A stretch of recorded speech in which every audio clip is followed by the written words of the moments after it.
There are moments in life when silence isn't peace, it's tension, the kind that builds between heartbeats, stretching thin until something changes. That was Elijah's life for years, quiet, heavy, waiting.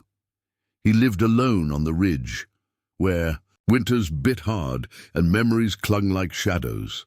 He didn't talk much, didn't expect much from anyone. Just kept his fire lit, his tools sharp, and his past buried deep enough that it couldn't reach him anymore. But then came a letter. Not signed with love, not sealed with hope, just a name, a date. A promise she would arrive by the 3rd week of April if the roads were safe, and suddenly everything changed. Because the woman coming wasn't just anyone.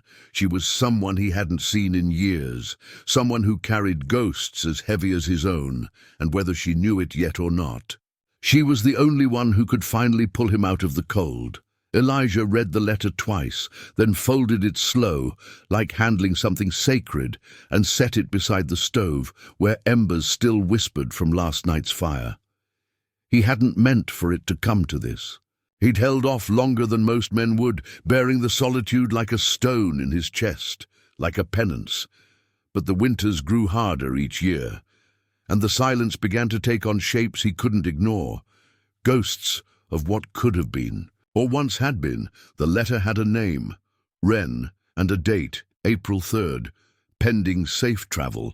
He didn't know what he expected her to look like when she arrived, if she'd changed, if she'd brought more than just herself, if she even remembered how things ended, or if she'd rewritten them in her head like he had. All he knew was this: he wasn't ready, but he was willing, and sometimes that's all you need to start over. Spring came late that year. Snow melted, in patches. Ground softened slowly, ice groaned under boots, but the cold clung to the air like a dog, not ready to give up its bone.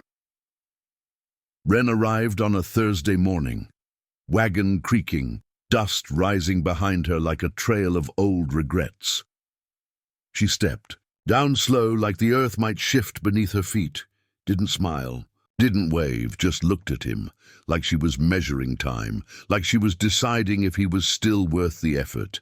He met her at the bottom of the steps, didn't hug, didn't offer help unasked, just said, "You made it." She nodded once. Did, and that was the beginning. They didn't talk much at first. His voice felt too loud in her presence, hers, too valuable to squander on idle things. But once, after supper, he found her mending one of his old shirts. "You're good with a needle," he said quietly. She didn't look up. "My sister used to sew stories into her quilts," she said. "Thought if she stitched the sorrow in just right, it couldn't get loose in the night." He didn't know what to say to that, so he said nothing, and she didn't seem to mind. As April gave way to a late thaw, they settled into rhythm. She stacked wood without being asked, took long walks through brittle fields, watched the hills like they held something she'd lost, or feared might find her. He noticed the way her hair caught the light now, darker with rest and washing. Sometimes it made him forget the world entirely, for half a second, but he never let the forgetting last. Because truth had a way of waiting just outside the door, and hers hadn't been spoken yet. One evening near a ridge blanketed in snow, she finally spoke. "I didn't think I'd ever be safe again," she said, staring at the fire. "You are now," he replied, and for the first time in either of their lives. The truth didn't feel like a fragile thing. It felt like shelter. Summer began to roll itself into the burnt edges of September. The past started to surface in unexpected ways. They were stacking wood one morning when a man rode up the ridge. Tall, lean, with a cavalry coat slung over one shoulder and a rifle too clean to be a settler's. Elijah stepped between him and the house out of instinct. "Can I help you?" he asked. The man grinned without warmth, looking for a woman named Wren. Rook heard she was out this way. Wren stepped from behind the shed, apron streaked with sap and dirt. Her face went still. "Hello, James." Elijah looked between them, the name foreign on her tongue. The man's smile didn't reach his eyes. They didn't speak long. But by the end of it, Elijah understood. This wasn't the first time someone had come looking for her, and it wouldn't be the last. Long autumn slipped in like a whispered apology, softening the edges of the land with gold and rust. The wind grew cooler, curling through the trees like it knew the names of the dead. Elijah found himself rising earlier, drawn by the quiet promise of dawn. The fire took longer to catch now. The animals moved slower in the chill. Wren had taken to pressing, herbs drying bundles of thyme and mint beneath the eaves. The scent clung to her hair so that when she moved past him, it left a trail like memory. She spoke more often these days. Small things, practical things, but the warmth beneath her voice. That was new. One night, as snow fell early and quiet, she laid her head on his chest, the sound of his heartbeat steady in her ear. He wrapped his arms around her without thought, without fear. And somewhere between sleep and wakefulness, she whispered, "I never thought I'd be safe again." He didn't answer right away, just pressed his lips to her hair and held her a little tighter. "You are now." By winter, snow came early, blanketing the ridge in silence, absolute unbroken. They brought the goats fresh straw, chopped enough wood to see them through the next storm. Wren laughed when Elijah slipped on the ice and cursed. The sound cracked the cold air like a bell. He grinned more at the sound than the fall, brushing snow from his coat. She knit him a scarf, uneven in places, but warm. Real, he touched it like it might dissolve. "You made this?" She smiled. "No one ever planted something just for me." He stepped closer, resting his hands on her shoulders. "You didn't come here to be saved, Wren. You came here to live. I just got lucky enough to live beside you." Her eyes met his, and in them he saw the whole of their story, not the transaction that had started it, not the bruises, not the silences, not the long, aching nights, but the grace she had taught him, the grace of showing up, of choosing love without condition, of staying. Come spring, they planted again, bigger this time, garden fence strong, rows marked with stone. The girl helped with seed, the boy kept crows at bay with a slingshot Elijah had whittled him. Wren carved wooden animals now, small, fit in a child's hand.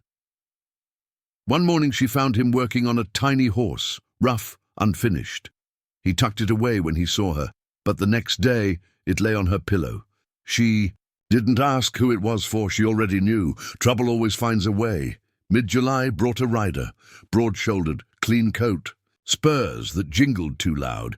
He asked for Elijah by name. Crowley sent word before he arrived. Elijah read the note once, then burned it in the stove. "You going to tell me who he is?" Wren asked. He stood by the sink, hands deep in water, scrubbing. Would tin plates like he meant to erase time. Fowler. Rode with me once, before everything. She waited. "He's not here for talk." "You sure?" He looked at her then. Really looked. "He's the one that marked me. The one who said we had to burn it all or leave no witness." Her breath caught. He carved his answer. Elijah added, voice low, "He's here to finish it." Next morning, Fowler rode in slow, tied his horse in front of the saloon, stepped inside like he owned the boards. Elijah met him at the church steps. The whole town stilled. The preacher kept the children inside. The wind dropped out. Wren stood beside Elijah. "Rifle slung," Fowler laughed. "You bring in a widow to a shootout?" Elijah didn't blink. "She's the better shot." Fowler hesitated. Then the boy came running. "Something's eaten the carrots." The sound broke the air, cracked the spell. Fowler blinked. Elijah used the pause, stepped closer, took the pistol, broke the stock, tossed the barrel into the dust. Fowler spat blood. Elijah leaned in. "You ride now, don't come back." Somehow the man did. By winter, snow returned quietly, blanketing the town in silence. But this time, it felt less like a burial, more like a blanket pulled over tired shoulders. She lit a lantern, set it on the windowsill. Elijah carved beside the fire.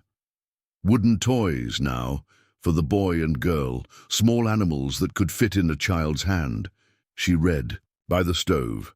The Bible one day, a tattered novel the next. No need to fill the silence. It was theirs, and in time, folks came to say they belonged, not just survivors, not just names on a ledger, but part of the bones of the place. Come spring, they planted again. Bigger this time. The garden thrived. Birds sang, children played, and beneath it all, a fire that burned. Steady, warm, unbroken. If you love this story, share it, like it. Comment below with where you're watching from. I love seeing how far these stories travel, and if you haven't subscribed yet, do it now. Because stories like Wren's deserve to be heard. Don't be part of the 96% who watch and walk away. Be part of the 4% keeping these stories alive. Thanks for watching. See you next time.